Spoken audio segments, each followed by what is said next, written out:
Malam semuanya ya. Oke,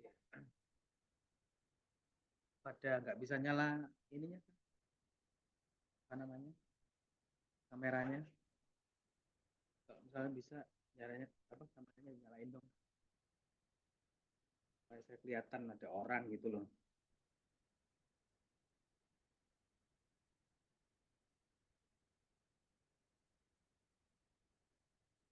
Halo, To connect to the Jabra ada orang nggak ini? C510, go to the Bluetooth menu on your smartphone and select it from the list.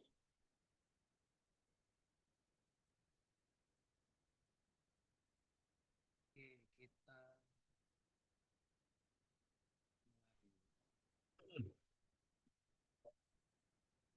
Oke, ada yang sudah tahu tentang tapera bisa menjelaskan karena ini saya nggak lagi ngajar ya. Kita diskusi santai aja. Ada yang sudah punya gambaran? Silakan. Oh, saya punya gambaran kayak gini tentang tapera Pak Ferry. Yuk, silakan. Ada yang punya gambaran? Tapera ini bukan barang lama ya. Bukan barang baru ya. Undang-undangnya aja sudah dari tahun 2016. Sempat booming, hilang, booming, hilang. Yuk, teman-teman.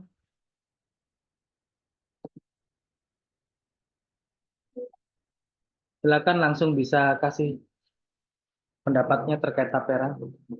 Oh, ini kan kameranya kok mati hidup mati hidup.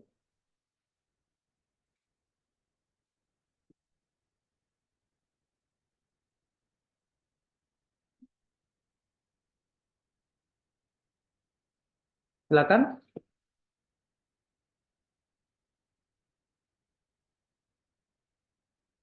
Ada yang salah dengan kamera saya ini.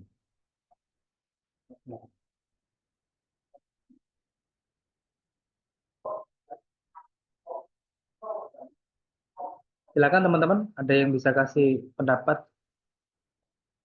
sejauh apa teman-teman paham tentang tapera? Silakan. Mas Fadi mau tanya atau apa nih, Mas? Tuh, kok hilang?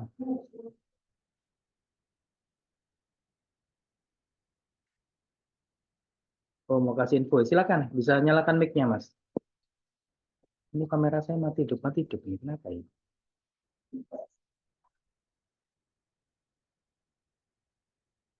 Oh, belum bisa nyalakan mic ya?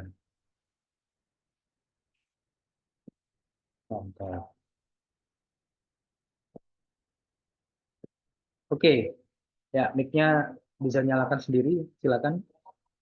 Halo, Ya, silakan, Mas.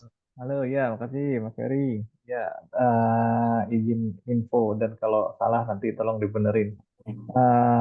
Saya Fadi, tadi saya udah baca juga tapera yang dari beberapa yang di-share di grup. Yang saya tahu memang nanti akan ada kewajiban dari setiap pekerja sampai uh, pemberi kerja itu akan ada pemotongan hampir sama sistem seperti BPJS, jadi 2,5% ya kalau untuk penerima upah dan sisanya 0,5% untuk pemberi upah atau pemberi pekerja atau perusahaan. Nah, yang menariknya adalah pas saya pengen tahu ini dan TAPR ini akan bisa diambil nggak nantinya di kemudian hari. Ternyata pas saya lihat-lihat lagi, ternyata bisa diambilnya nanti kalau kita sudah pensiun atau umur 68 tahun kalau nggak salah saya lihat itu. Yang artinya itu akan mengendap cukup lama, terus ditambah lagi ada tambahan eh, bisa diambil nanti kalau sudah juga 5 tahun berturut-turut tidak menjadi peserta kalau nggak salah gitu. Paling itu yang saya tahu, eh, Mas Ferry. Ya, oke. Terima kasih. Yang lain, silakan. Ini ada yang salah nih sama kamera saya ini. Lampunya nyala, tapi nggak mau. Sebentar.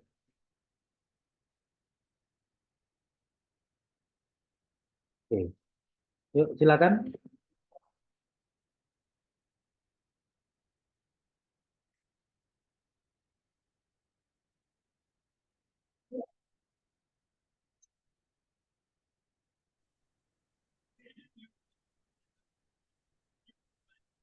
Bisa ada kasih masukan.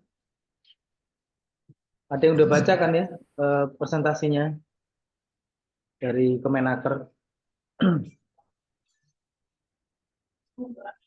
Atau gini aja deh ya, teman-teman yang nggak setuju ya, yang kurang setuju tapera ini wajib, mungkin bisa pakai emot ya, angkat tangan.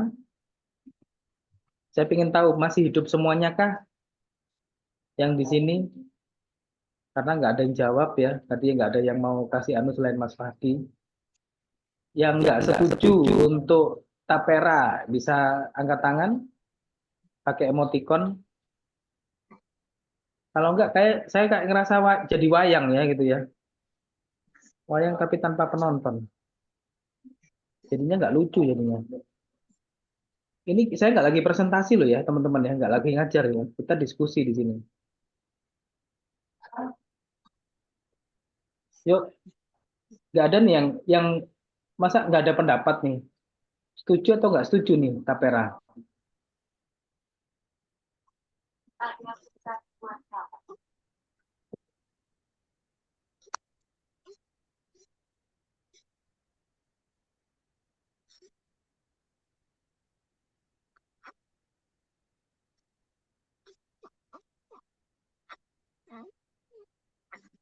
Silakan.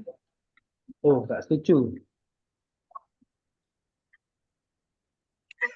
Nggak setuju banyak. Oke, yang nggak setuju salah satu bisa kasih alasan. Salah satu, salah dua.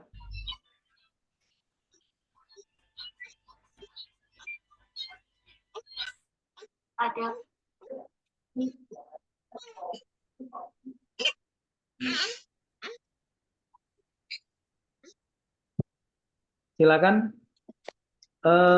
Ini mic-nya siapa nih nyala nih?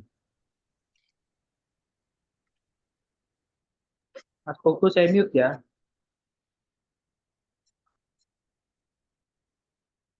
Suaranya anak-anak tuh. Ini siapa nih?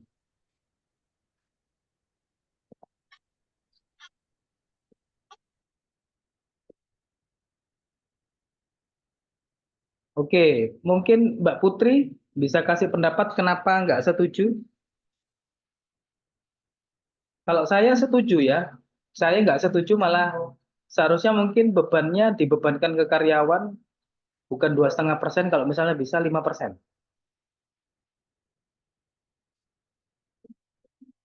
Aduh, kok serem malah Pak Ferry ya. Kok malah 5% bebannya gitu ya. Silakan Mbak Putri bisa kasih pendapat. Ada pesan buat kamu.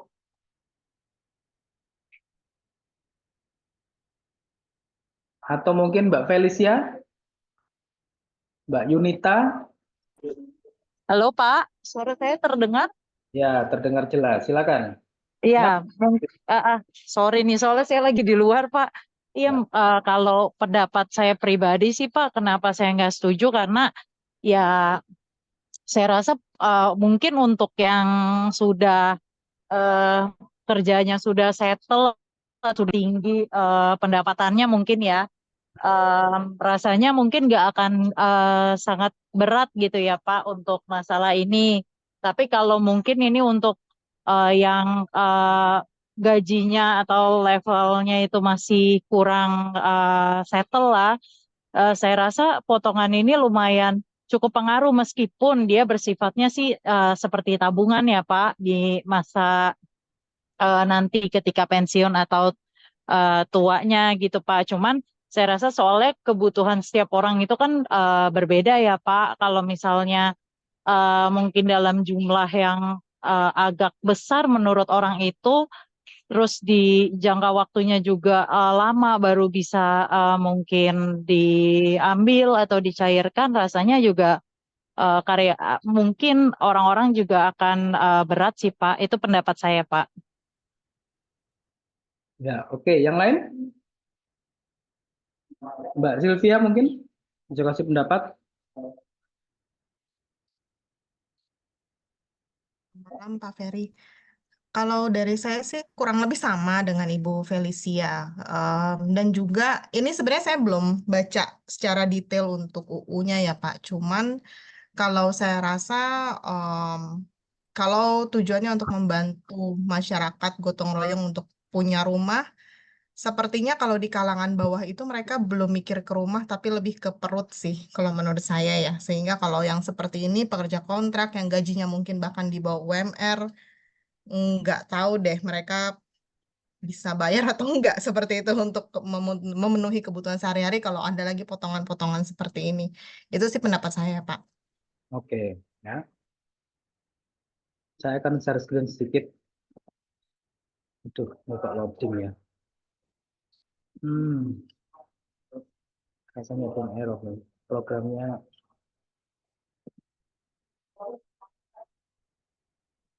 mungkin perlu diupdate nih di laptop saya. Oke, ya. Saya rasa kita perlu paham beberapa hal yang penting ya.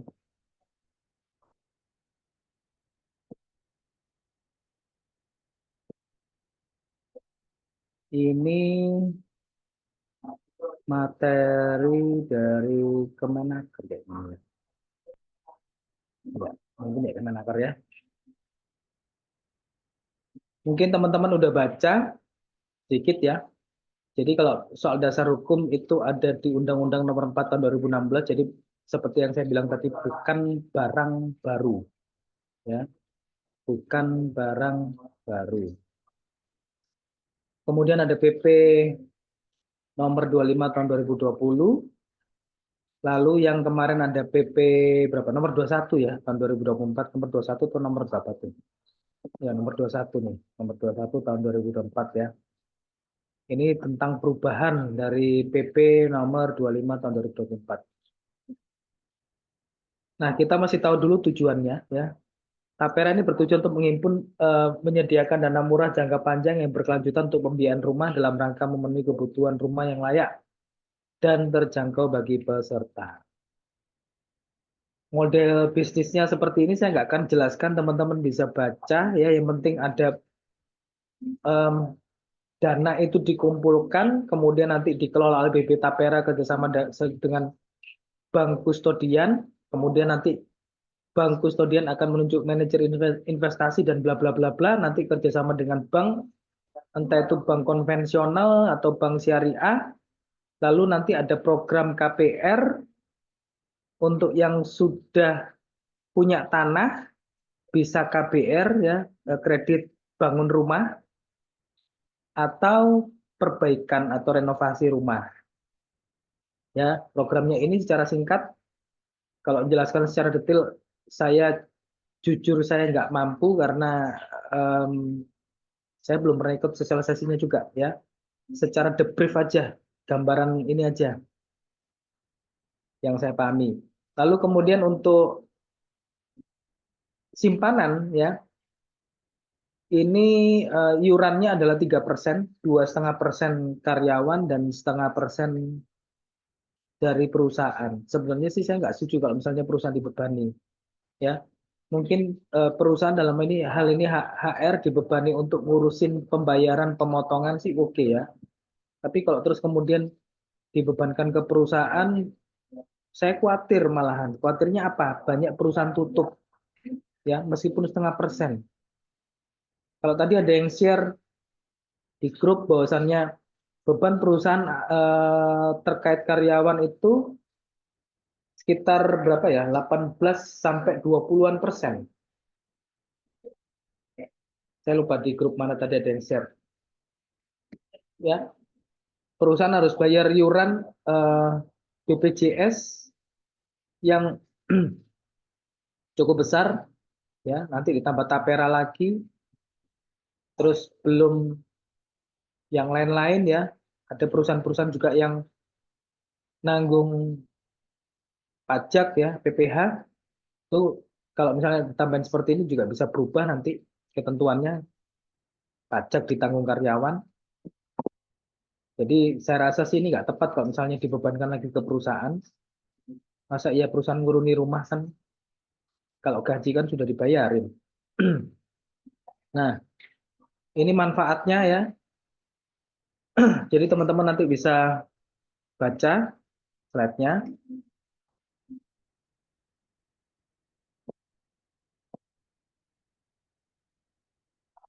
Manfaat tabungan purna kerja, kalau udah pensiun bisa diambil, sudah usia 58 bisa diambil, meninggal dunia bisa diambil.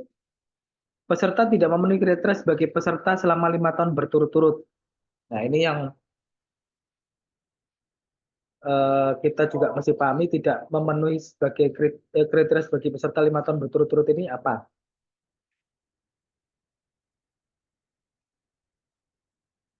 Ya, nanti kita akan cari, tapi kita nggak bahas ke sini deh, ya. Ini masalah teknis yang udah ada yang ngurusi nanti Tapera sendiri. Kemudian, nah ini yang kita perlu pahami ya terkait persyaratan pembiayaan perumahan. Jadi yang bisa dapat fasilitas rumah adalah karyawan yang penghasilannya rendah, ya, masyarakat B-nya itu berpenghasilan, R-nya rendah, dengan kepesertaan 1 tahun belum punya rumah ya. Belum punya rumah ya. Kemudian ini aturan terkait kepesertaannya.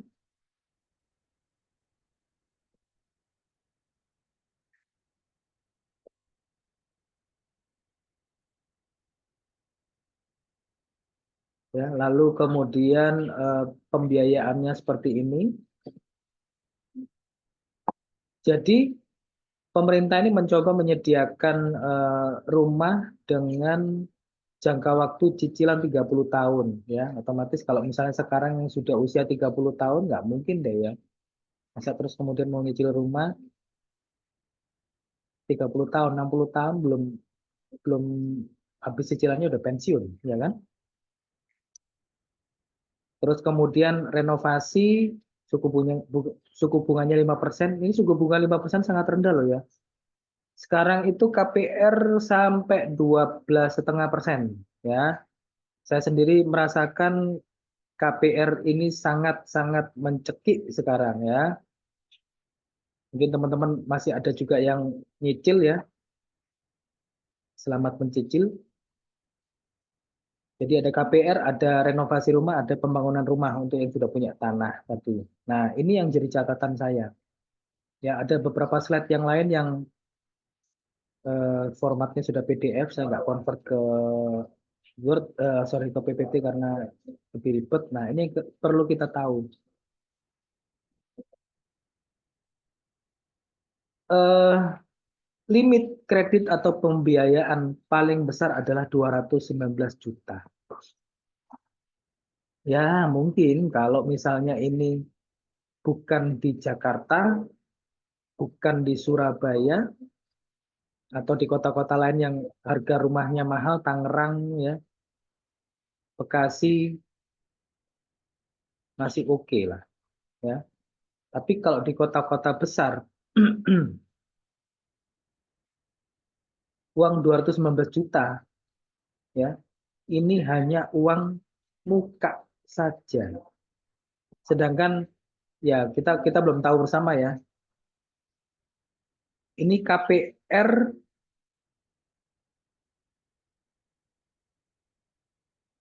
bunga 5% itu 219 juta harga rumahnya atau bagaimana? Ya, makanya tadi saya bilang kalau misalnya bisa sih potongannya bukan 2,5%, 5%. Ya, karena kalau misalnya cuma dikasih limit 219 juta, sekarang harga rumah itu gila-gilaan. Ya, info aja ya, info. Mungkin teman-teman juga ada yang mau bantu saya ya, ya saya bersyukur banget ya. Saat ini saya nyambi ya, jadi agent properti. Saya juga ingin tahu harga rumah berapa. Kemarin juga saya sempat memanfaatkan sebagai agent, jadi bisa take over rumah saya, ya, cicilannya bisa lebih murah. Nah, saya sudah ada beberapa nih, sudah ada 80-an listingan rumah. Dan rumah-rumah itu bukan harganya yang murah-murah. Nggak ada rumah yang masuk listing saya harga 215 juta itu nggak ada. Ya.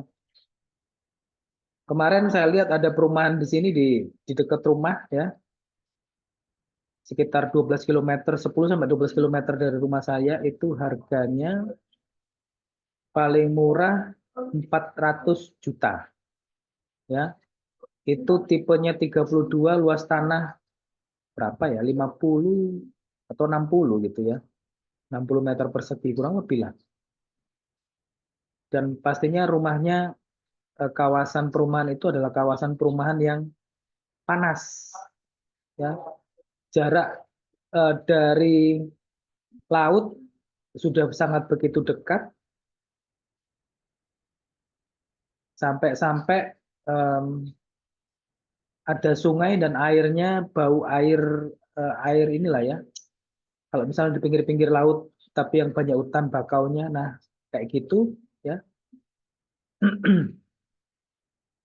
Mungkin juga anginnya sudah angin laut karena entah jaraknya berapa kilometer dari laut, yang pasti sih dekat ya.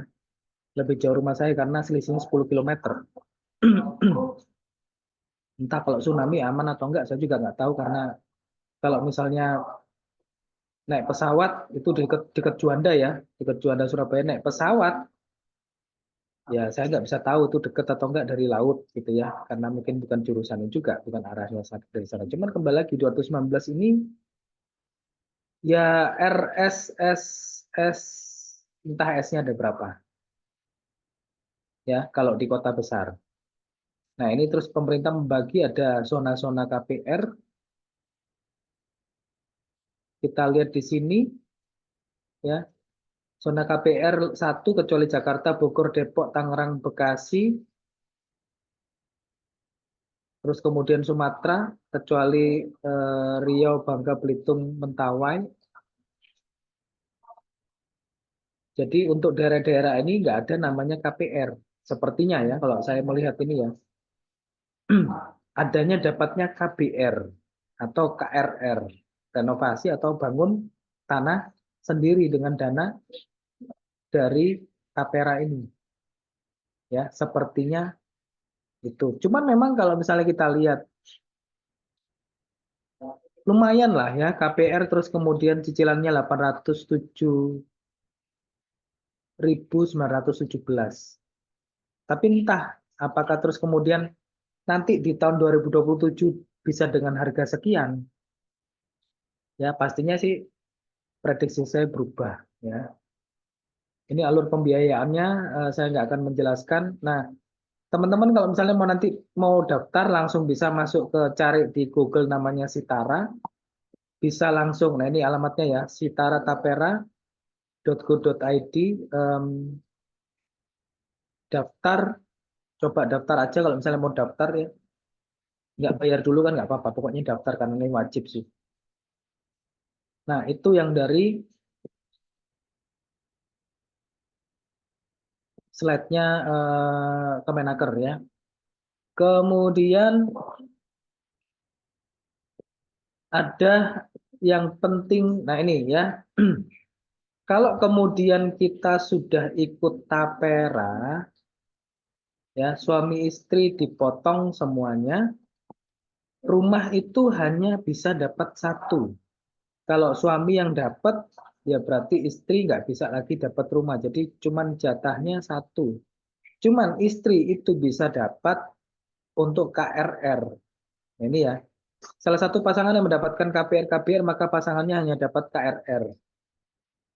Pengajuan KRR paling singkat 5 tahun setelah pengajuan KPR. Ya, ini positif sih, ya. Jadi masih bisa dimanfaatkan kalau misalnya mau renovasi rumah. Lalu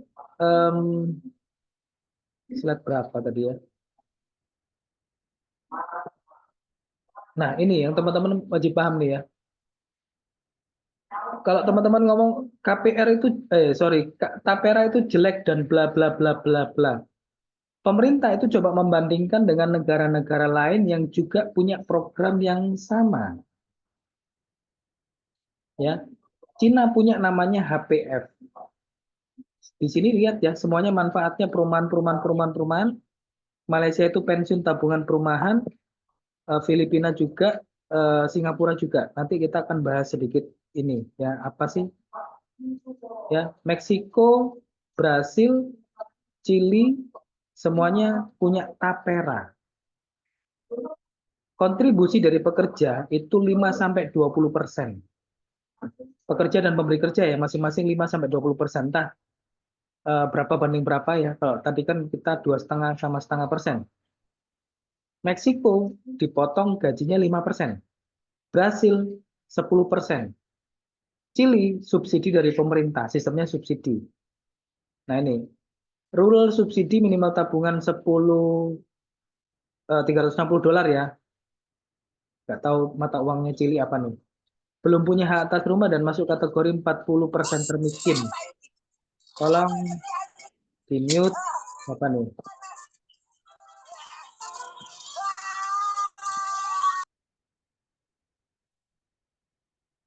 Ya, jadi kalau yang mengatakan di negara lain nggak ada itu salah. Malaysia ada namanya EPF. Ini masuk seperti BPJS di sini ya, ada JP plus Tapera ya. Kalau di Singapura sepertinya ini integrated BPJS. Ya, iuran BPJS masuk juga Tapera di dalamnya. Ya, Filipina juga kita lihat di sini pensiun kecelakaan kerja ya, masuk juga seperti BPJS. Kalau yang nggak mute berisik nanti saya ini ya, keluarkan ya. Sorry ya. Minta tolong dikontrol semuanya. Ya. Jadi di negara lain ada program Tapera. Indonesia masih paling kecil. Sama seperti program BPJS, Indonesia itu potongannya paling kecil ya. Ya. Sekali lagi paling kecil. Saya tadi lihat ada slide lagi yang penting di slide ke berapa ya?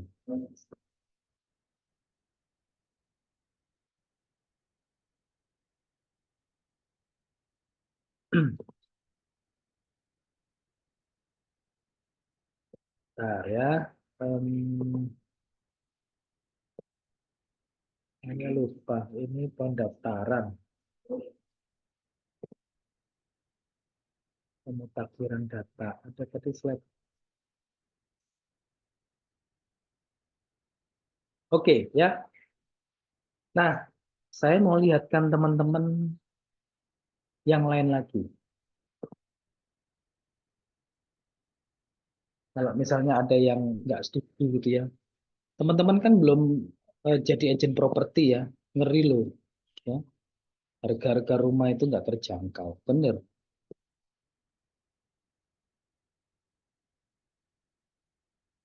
Nanti saya kasih tahu teman-teman ya, hal yang penting lainnya. Kita lihat dulu ini. Bukan saya yang buat berita, ya.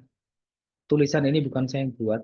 Ini teman-teman lihat websitenya ada di Bloomberg Technos.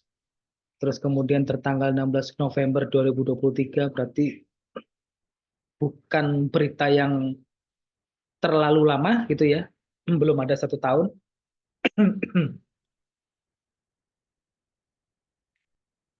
Harga rumah makin mahal, gaji sulit mengejar. Ya, tahun 2010 saya punya rumah di sini harganya cuma 200 juta, sekarang sudah harganya minimal 1 M ya. Setelah 14 tahun. Ini informasinya dari Bloomberg ya. Ada angka backlog dan sebagainya. Kemudian harga rumah berpotensi semakin memupus kekuatan daya beli kalangan usia muda. Hasil survei terbaru dari Bank Indonesia melihat pergerakan rumah harga di pasar primer ya, rumah baru ada di angka 107,87 tertinggi ya. Nah, artinya naik meskipun 2023 masih masuk pandemi lah ya. Memang di saat pandemi harga rumah itu stuck, bahkan ada yang cenderung sedikit turun. Nah, ini kenaikan harga rumah berlangsung justru di kala penjualan properti hunian masih melemah atau kontraksi 6,59% ya, YoY kuartal 3 2023. Ada prediksi harga rumah nanti akan properti bakalan naik tahun 2027 ya. Nah, harga pasar sekunder di rumah123.com, kalau teman-teman mau cari rumah silakan cari rumah di 123.com atau Brighton ya, cari nama. Tapi kalau cari nama saya nggak ada karena saya nggak pakai nama depan, pakai nama tengah ya. Boleh kalau misalnya mau cari rumah melalui saya di kota manapun. Gaji sulit mengejar, indikatornya. Nah, ini terjadi seperti ini karena apa? Karena inflasi yang terus-menerus naik. Ya, kalau contoh misalnya 10 tahun yang lalu saya nggak beli rumah ya dengan gaji yang nggak gede juga ya. Meskipun setelah 6 tahun saya bisa melunasi rumah saya, sekarang misalnya saya beli, saya nggak akan mampu ya. Maksudnya kalau nyicil 6 tahun juga nggak akan bisa lunas. Nah ini loh. Bila di rata-rata setiap tahun kenaikan gaji rata-rata Indonesia 2,5%, sementara harga rumah baru dan rumah bekas naiknya bisa 5-10%. Ya. Jadi artinya apa? Sekarang kondisi mungkin teman-teman mengatakan saya mampu, saya mampu. Saya tadi juga punya pikiran seperti itu. Ya ngapain? Ya, kalau misalnya saya sama istri saya nggak butuh rumah. Jujur rumah saya sudah 2. Ya, saya nggak butuh rumah lagi. Bahkan kalau misalnya saya punya duit, saya nggak mau beli rumah. Karena apa? Rumah itu bukan aset liquid, nggak gampang dijual. Karena apa? Saya ngerti, saya jadi agen properti sekarang. Sambilan saya. Ya, kalau saya investasi, saya nggak akan investasi rumah, nggak akan investasi tanah.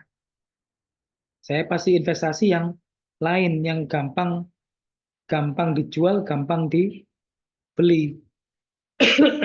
Butuh uang sekarang, dijual sekarang bisa cair jadi duit.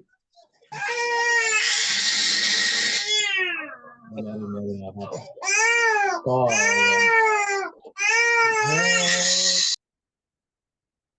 Oke, ya, saya keluarkan dulu.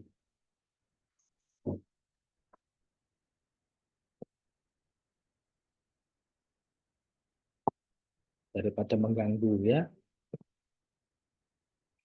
Tadi sudah di-mute soalnya. Ya, jadi kembali lagi, pemikiran saya sama dengan pemikiran teman-teman. Buat apa sih? Toh nggak akan kepake. Kalaupun kemudian eh, butuh renovasi, ya saya juga nggak ngoyo-ngoyo renovasi, paling nggak renovasi dikit-dikit. Ya, tapi saya berpikir panjang. Oh iya, saya punya anak. Dengan peningkatan tadi ditulis gaji ya, gaji kenaikannya 2,5% dan terus kemudian kenaikan rumah 5-10% per tahun. Gila nggak? Itu loh. Apakah terus nanti saya bisa memprediksi, oh anak saya nanti bakalan gampang ya, generasi anak saya misalnya. Kalau anak saya ya, saya punya rumah, saya kasih rumah, anak saya cuma 1, ya. Ini yang harus menjadi pemikiran kita. Kita perlu ingat bahwasannya namanya rumah itu adalah kebutuhan pokok.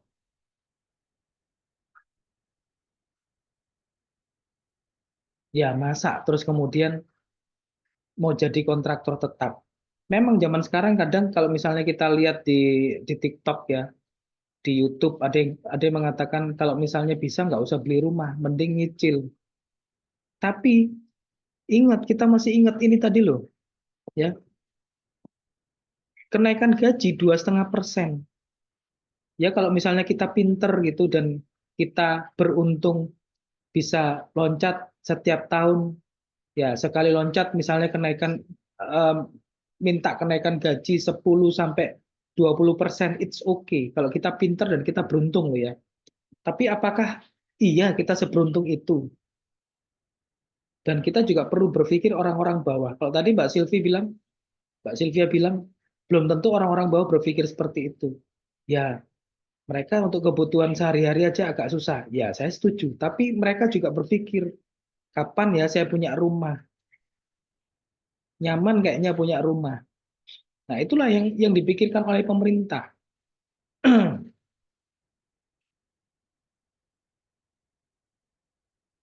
Ya, jujur, kalau misalnya kembali lagi, patokan saya tadi yang ini ya, masalah, sorry, keliru. Masalah yang di biaya ini tadi, ini yang nggak masuk. Ya, ini yang nggak masuk nih. Saya rasa ini yang harus dievaluasi sama pemerintah. Karena contoh di Jakarta, Bogor, Depok, Tangerang, Bekasi ini nggak masuk di cover. Bisa jadi Surabaya juga enggak. Ya, karena rumah di Surabaya sekarang juga luar biasa. Saya tinggal di Sidoarjo aja juga harganya luar biasa. Cari rumah yang layak lah ya, rumah klaster gitu enggak. Yang lumayan ya menengah ke atas lah ya, jangan menengah ke bawah, apalagi yang ke bawah. Tapi ini programnya pemerintah yang ke bawah sih ya. Ya khawatirnya juga kualitas bangunannya nggak bagus. Nah itulah yang kita perlu pikirkan. Dan kemudian kita tadi coba apa namanya membandingkan ya dengan negara lain. Programnya bagus ya. Sekarang tinggal masalah eksekusi sebenarnya ya. Terus kemudian manfaat apa yang bisa diberikan ke yang sudah punya rumah. Kalau terus kemudian hanya bisa diambil nanti setelah pensiun ya nggak bisa menikmati juga sih kalau menurut saya. Ya mungkin itu sih yang perlu dikoreksi dari pemerintah ya. Karena ya pastinya itu nggak menguntungkan. Nanti sudah tua punya duit banyak. Padahal butuh uang itu ketika kita masih aktif ya kan. Nyekolahkan anak ya. Terus kemudian muliakan anak. Butuh punya rumah, butuh punya kendaraan. Nah kalau pensiun masa terus kemudian mau dibuat senang-senang seperti apa sih?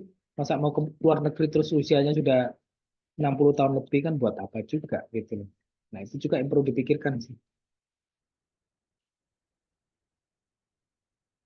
Ya. Nah, itu aja gambaran. Silakan kalau misalnya ada yang mau menanggapi, silakan.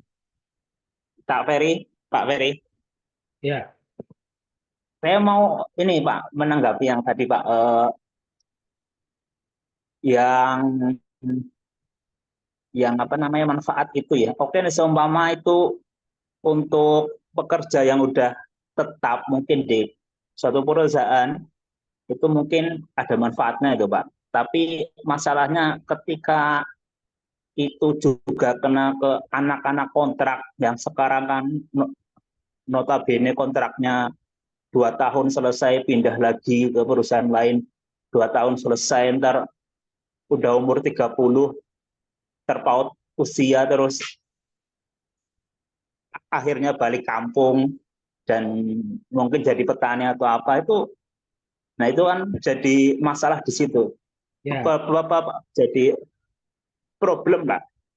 Nah seperti itu menurut saya nggak solusi untuk yang kondisi anak orang-orang seperti itu Pak Ferry. Ini tanggapan saya. ya. Oke, ya saya tanggapi ya, Mas. Jadi gini, pertama yang harus diperbaiki ini memang masalah krusial, ya. Saya kasih tantangan untuk teman-teman HR. Kenapa? Kalau tadi Mas Mayong mengatakan kalau PKWT PKWT-nya habis, ya. Yang saya tahu pekerjaan PKWT itu nggak banyak, kalau benar ya, kebanyakan di Indonesia kerjanya PKWTT. Tapi saya tantang nih teman-teman, di sini HRD semua loh ya, kebanyakan. Saya nggak tahu yang bukan HRD. Bagaimana Anda menormatifkan perusahaan Anda? Ya, ini tantangan. Sekali lagi ini tantangan. Jangan gaya terus kemudian dapat gaji gede tapi nggak bisa memperbaiki perusahaan, nggak bisa menormatifkan. Berarti Anda nggak melakukan peran Anda. Ya, kalau saya mau sebutkan berapa banyak yang masih mem-PKWT pekerjaan yang PKWTT. Ya, bukan HR-HR yang junior yang 1-2 tahun jadi HR manager, yang 10 tahun aja perusahaan itu normatif banyak. Dan ini tantangan. Ya. Nah, kalau terus kemudian Mas Mayang tadi mengatakan kalau misalnya terus nggak kerja terus bagaimana soal kepesertaan? Nah, itu yang mungkin belum dipikirkan sama pemerintah.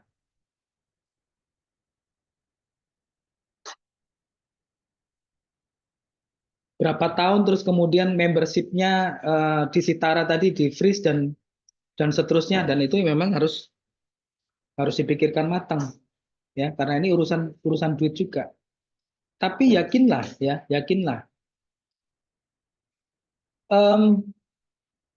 orang Indonesia kalau nggak dipaksa untuk ikut program kayak gini, kesadarannya nggak ada. Kalau tadi teman-teman baca ya, kenaikan gaji itu 2,5%. Ya paling besar 5% lah mungkin. Tapi kenaikan properti harganya 5-10%.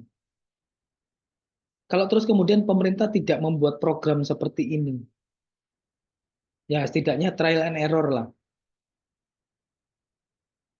Ke depan, generasi ke depan, ya generasi Z sekarang termasuk ya Z, Alpha, Beta dan seterusnya, banyak yang nggak punya rumah.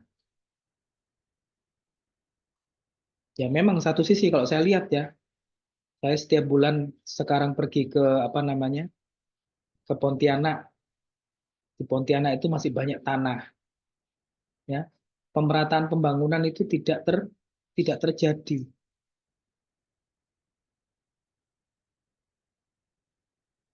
Terlepas dari pro kontra pemindahan ibu kota, sehingga daerah Kalimantan bisa lebih ramai, ya itu sisi positif sih, ya. Setidaknya ada pemerataan. Kalau semua tumplek blek di Jakarta, ya susah, ya. Saya sendiri kalau misalnya saya mau pindah ke Jakarta, cari karir ya gampang ya, tinggal mencelak. Cuman saya nggak nyaman di Jakarta, saya cuman beberapa bulan aja, ya macetnya dan sebagainya. Tapi paling nggak ya, secara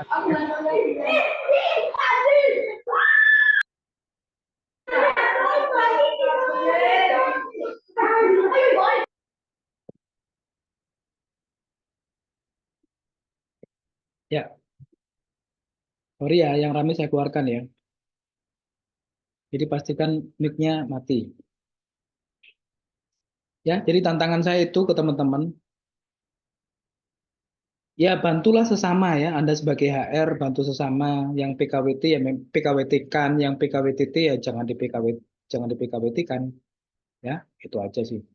Silakan yang mau kasih pendapat, kita nggak lama-lama diskusinya.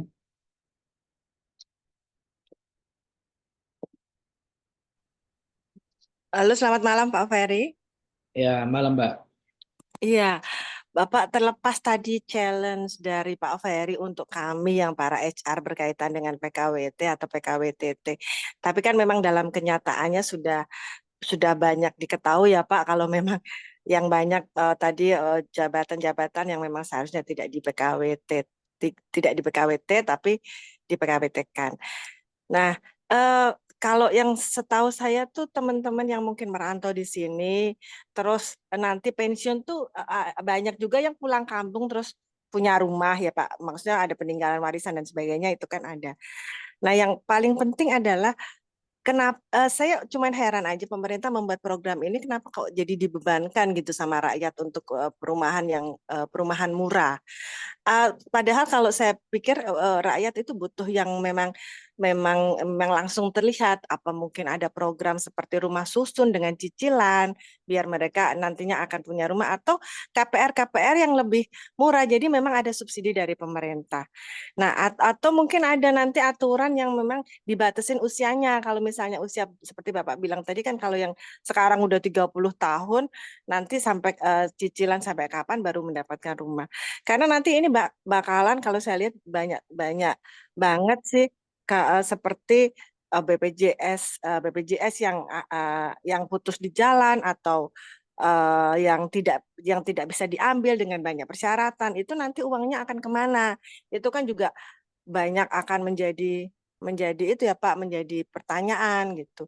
Sedangkan sekarang kita sudah dipotong ya Pak 4% gitu untuk BPJS, kemudian ada PPh 21 yang kemarin akhir tahun ya, ada apa Pak itu yang pokoknya PPh-nya potongannya gede banget ya. Terus sekarang ada tambahan lagi tapera gitu.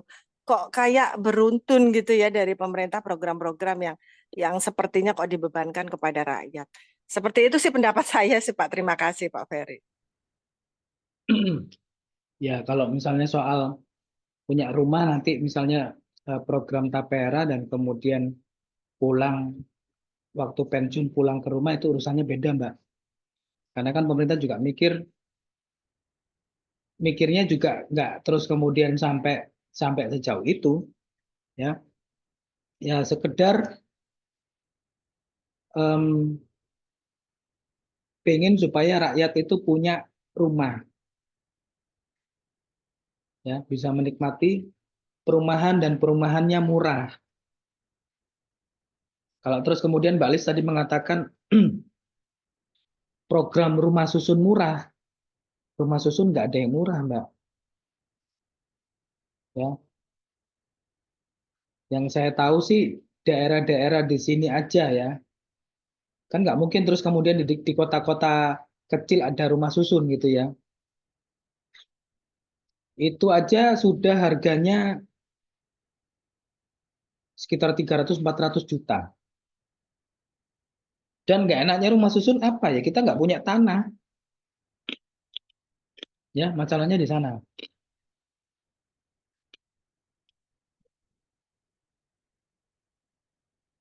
Ya, menurut saya sih gini, program Tapera ini masih akan wajib di 2027, ya. Jadi sama seperti BPJS Kesehatan, ya. Waktu itu kan ada peralihan jam sostek pecah jadi BPJS Ketenagakerjaan dan muncul BPJS Kesehatan, itu kan dikasih waktu yang cukup lama dari 2012 sampai 2019 baru wajib. Ya, Tapera ini pun penggodokannya juga dari 2016 undang-undangnya. Dan kemudian nanti baru wajib 2027 kan. Ya, jadi pastinya pemerintah pasti juga mengkaji ulang. Menurut saya sih ya, ya semoga juga sih, kita juga nggak tahu. Ya, terkait pengelolaan keuangan dan sebagainya supaya ya bisa dinikmati oleh rakyat semuanya. Ya. Oke, mungkin ada pendapat yang lain yang mau menambahkan. Orang Indonesia kalau nggak dipaksa nabung, ya nggak akan bisa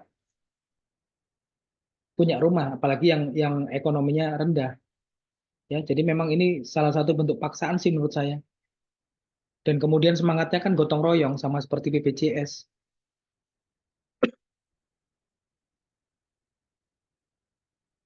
Cuman memang belum diatur ya.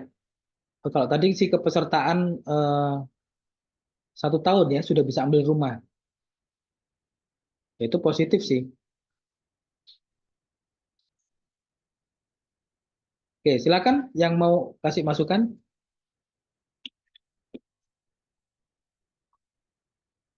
Kalau saya sih mungkin tambahan tadi ya, kalau misalnya bisa 5% iurannya, supaya dana yang terserap bisa lebih banyak, ya, dan kemudian bisa lebih banyak yang bisa menikmati, lebih banyak yang bisa menikmati lebih cepat. Silakan yang mau kasih ini, saya turunkan dulu ya presennya ya.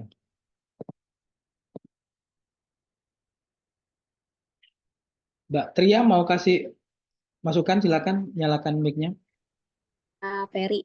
Ya. Sebenarnya bukan seperti masukan sih Pak. Mungkin tujuan dari pemerintah membuat tapera ini ke depannya mungkin akan lebih baik seperti yang Pak Ferry sampaikan gitu ya.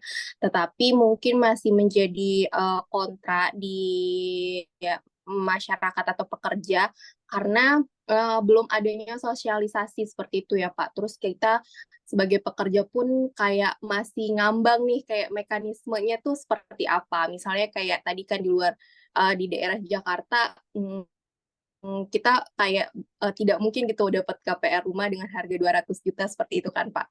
Nah, yang jadi kontra itu tuh sebenarnya kayak emang kurangnya sosialisasi aja dari belum adanya sosialisasi dari pemerintah. Jadinya dengan berita-berita yang udah banyak gitu ya, udah tersebar, tapi secara mekanisme caranya seperti apakah nantinya, terus benefitnya apa aja itu belum terlalu disosialisasikan. Jadi tuh di pekerja itu tuh udah ketakutan duluan seperti itu sih Pak. Gitu kayak BPJS dulu kan, karena belum terlalu disosialisasikan di awal, jadi tuh takut kayak potongannya ini nggak ada manfaat ini sih, seperti itu sih Pak. Mungkin ketika udah dijelaskan mekanismenya seperti apa, caranya seperti apa nantinya sudah dijelaskan sama pemerintah lebih rinci, mungkin ada beberapa pekerja yang akan lebih pro seperti itu Pak Ferry. Ya, kita coba lihat ya di apa namanya websitenya Tapera ya. Cuman websitenya Tapera ini juga dikunci sih masalahnya. Tapi apa bisa nggak sih Pak? Ini kan sebenarnya emang belum wajib ya Pak ya sampai tahun 2027 gitu ya Pak. Bisa nggak kalau seandainya kita minta ke BP Tapera itu untuk misal kita secara perusahaan request gitu buat minta dijelaskan lebih lanjut seperti itu bisa nggak Pak Ferry? Biar nggak ada info simpang siur yang didapatkan dari pekerja kami karena kan secara udah ada berita yang muncul pekerja pasti akan nanya ke kami nih ini Tapera gimana kapan mulai potongannya dan lain-lainnya seperti itu jadi dari HR pun sebenarnya agak sulit untuk menjawab pertanyaan teman-teman kapankah apa pungutan tapera itu mulai diberlakukan ke setiap Pak.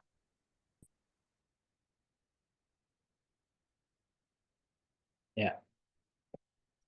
Oke ya. Kita coba lihat ini dulu, ini websitenya Tapera ya. Jadi teman-teman memang masalah sosialisasi ini selalu ya, selalu jadi hal yang masalah gitu ya. Karena memang Tapera ini kan memang belum populer juga. Kalau memang menurut sesuai undang-undangnya, memang undang-undangnya udah dari tahun 2016 ya. Tapi memang soal sosialisasi ini jadi masalah. Nah, teman-teman HR ini kan harus mengedukasi ya. Ada masalah booming seperti ini, kita harus cari apa namanya, cari tahu ya, sambil mengedukasi. Usahakan sih kalau menurut saya ya, jangan terus kemudian karena ada program seperti ini kita ikut-ikutan punya mindset seperti karyawan gitu ya. Oh iya, Tapera ini merugikan gini-gini, jangan, saran saya jangan. Jadilah kita orang yang netral ya. Kita hanya mencoba menyampaikan apa yang kita tahu dan kita carikan informasi supaya karyawan tahu dan kemudian mungkin karyawan juga tergerak untuk mencari tahu. Ya. Nah, Bisa dilihat di websitenya Tapera. Jadi apa itu Tapera, dasar hukum, visi misinya ya. Kalau kita klik dasar hukum di sini akan ada dasar hukumnya Undang-Undang Nomor 4 tahun 2016, PP nomor berapa tadi 25 tahun 2020, PP tahun 2021 tahun 2024 dan sebagainya, visi misinya apa. Jadi kita bisa lebih tahu ya. Terus kemudian ini produknya apa aja ya. Ya dari sini kita bisa tahu. Nah, ini kan sudah ada realisasi 2022 apa? Kalau kita buka coba ya. Ini saya juga belum belum lihat sih, kalau saya tadi baru buka untuk di dasar hukum. Nah, ini kalau misalnya punya pemerintah kebanyakan gini, websitenya lama ya. Entah dalam tanda petik beli domainnya apa namanya, sistemnya banyak korupsinya gitu ya. Ya biasa sih. Nah, realisasi penyaluran dana FLPP 2022 ternyata sudah 226.000 unit yang pakai jasanya Tapera. Ya, ada 39 bank yang kerjasama di 33 provinsi, 398 kabupaten kota. Jadi sebenarnya ya sudah ada yang pakai gitu ya. Sudah ada yang memanfaatkan Tapera. Nah, kelompok usia yang sudah memanfaatkan. Nih ya, kita bisa lihat ya. Kelompok penghasilan sampai dengan 2 juta. Di atas 6, lebih kecil dari 6 juta. Nah, ini penghasilan yang kurang dari 2 juta yang kecil. Ya, ini tahun 2022, 2023-nya tadi kan ada juga.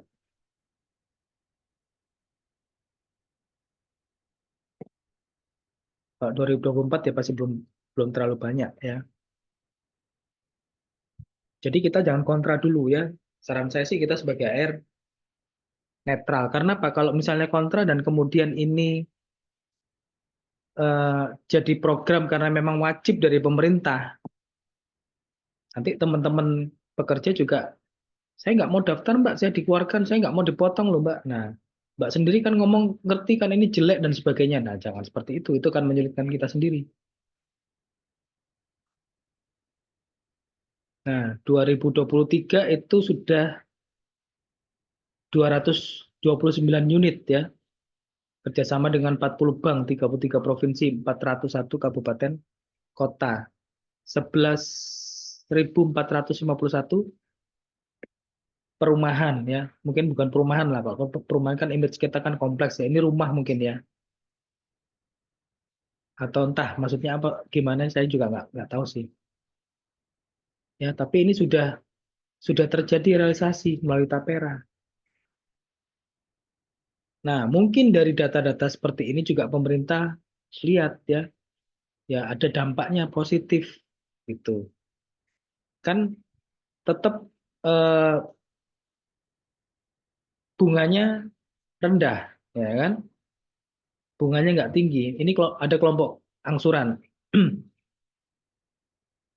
1 juta sampai 1,5 ya, ini 150 juta sampai 150 juta kelompok harga rumah. Kelompok angsuran.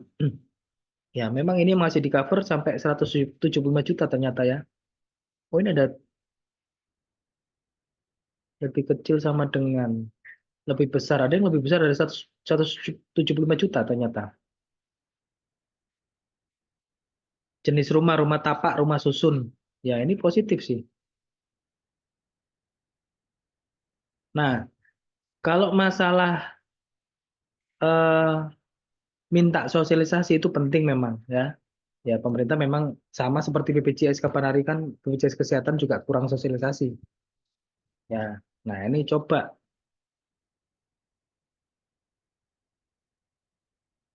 mungkin ya, saya sih nggak tahu ya. Semoga bisa. Coba nanti saya cek, saya coba chat WhatsApp ya. Mungkin ada dari kontak center Tapera yang bisa mengadakan sosialisasi online lah ya. Siapa tahu. Tapi biasanya kayak gini, biasanya minta target gitu ya, berapa orang gitu ya. Nah, itu yang susah. Kadang tuh agak lama sih Pak balasannya kalau buat pemerintah. Ya itu masalahnya. Iya. Mm-mm. Nah, Ya, kalau yang sudah Sat- ada jalan, Pak, itu dananya dari mana ya Pak Tapera? Kenapa nggak diteruskan aja sih pakai sistem seperti itu? Kenapa harus minta dari rakyat itu loh? kenapa harus minta dari rakyat? Nah, terus minta dari siapa terusan? Ya kan itu sudah berjalan Pak Tapera, udah difungsikan ya kan? Ya, tapi Itu ini dari mana itu? yang sekarang ini peralihan ya. Jadi kalau teman-teman ada yang pengen tahu ya dari mana, ini dananya ya. Kalau yang saya lihat dari peralihan mana yang tadi punya IPNS. Tapi IPNS bukan ya, bukan.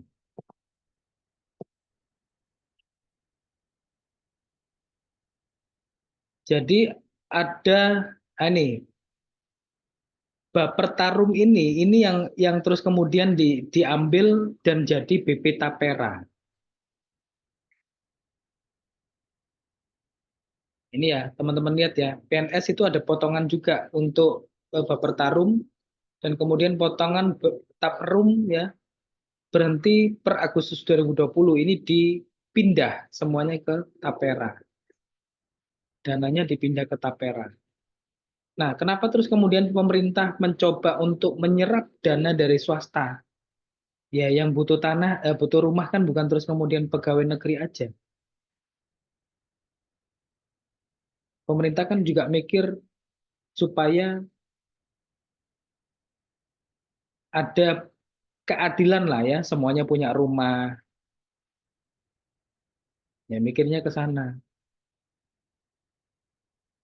Nggak nyerobot tanahnya orang ya. Tanahnya orang dibangun terus kemudian diusir nggak mau minta ganti rugi. Itu kan banyak kan cerita seperti itu. Ini malah saya kemarin diceritain temen, ada kliennya punya tanah 3 hektar ya di Surabaya. Saya dikasih lihat ini loh Google Map-nya. 3 hektar ini sekitar sekian, terus kemudian penuh tak penuh rumah ya. Entah 3 hektar bisa-bisa 100 sampai 200 rumah tuh. Mau gusurnya gimana? Ya, kalau sekarang memang harga rumah masih murah. Tapi percayalah, coba Anda KPR beli rumah sekarang-sekarang ini. Ya, harga rumah nggak semakin murah, semakin mahal.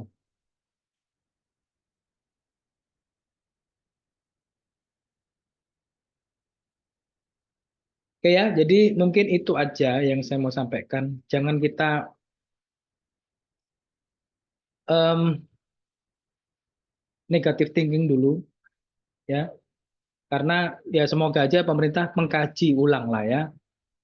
Banyak alternatif kalau misalnya kepesertaannya berhenti karena alasan benar-benar nggak kerja, ya. Karena nanti sistemnya pasti akan sama dengan BPJS. Karyawan keluar, ya dikeluarkan. Karyawan masuk, ya dimasukkan lagi. Ya, sistemnya seperti itu. Terus ada yang nunggak ya Pak, nanti nggak bisa dipakai gitulah biasanya kan ya. Ya, Ya, seperti BPJS nanti ada biaya-biaya yang memang apa dana-dana yang gantung gitu loh Pak, itu yang kadang tuh saya bertanya di mana itu dananya gitu mau diputerin kemana lagi gitu. Tambahan satu lagi sebenarnya kalau Bapak kan ya mesti tahu ya kalau misalnya pasal 34 itu anak apa fakir miskin dan anak terlantar dipelihara negara ya, bukan fakir miskin dan anak terlantar dipelihara oleh rakyat, itu kan bukan seperti itu. Jadi agak heran aja. Tapi semoga seperti kayak yang dana UKT ya Pak, semoga seperti itu nanti bisa direvisi atau mungkin bahkan dihilangkan sama sekali. ya sebenarnya kalau misalnya dikatakan pasal 34, emang dana dari pemerintah itu dapat dari mana sih? Ya kan? Nah, itu yang harus kita juga. Dari PPh 21 kita gede loh Pak potongannya. Nah, ya makanya, ya bukan PPh 21 aja. Makanya saran saya, teman-teman kalau punya duit ya, ya diinvestasikan tapi bukan dalam bentuk rumah atau ya yang lain ya aset tanah, karena apa nggak liquid. Terus kemudian pajaknya juga gede.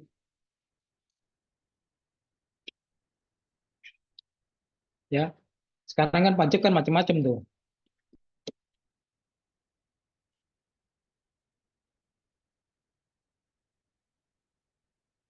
Oke, nanti mungkin teman-teman juga kalau misalnya mau coba silakan ya.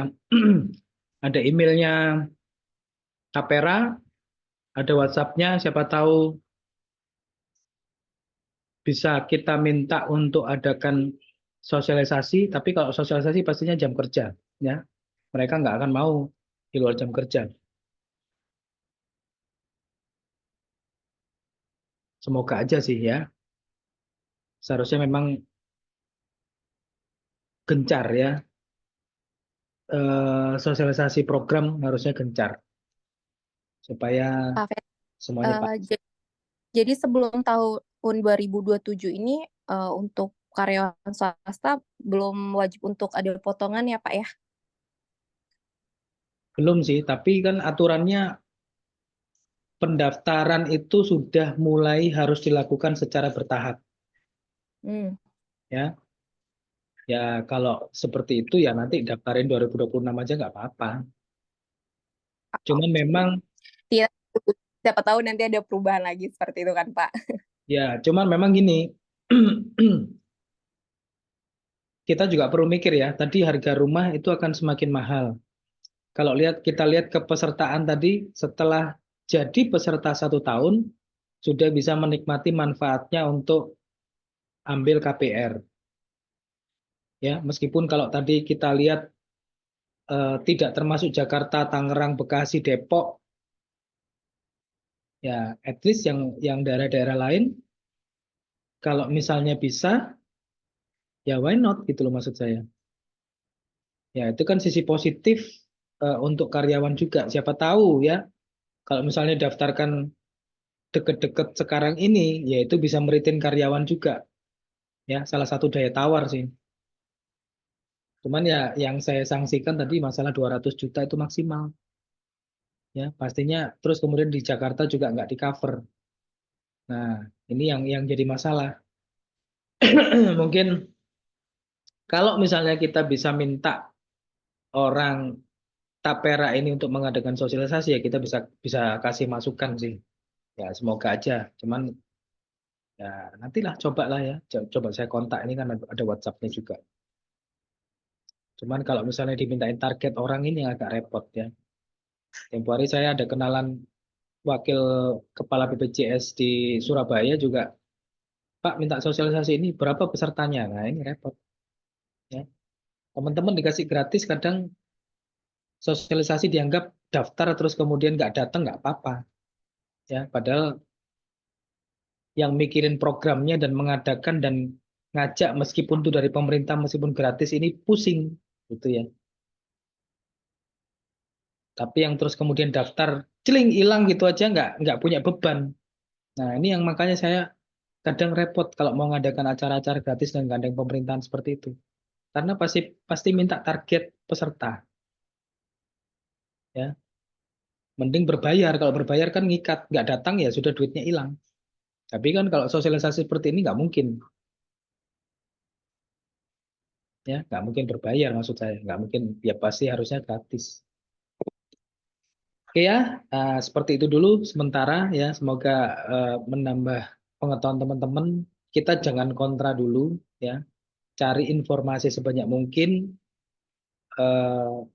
Kita coba untuk minta sosialisasi supaya lebih jelas karena memang seharusnya sosialisasinya lebih gencar lah dari pemerintah ya, terutama dari Tapera.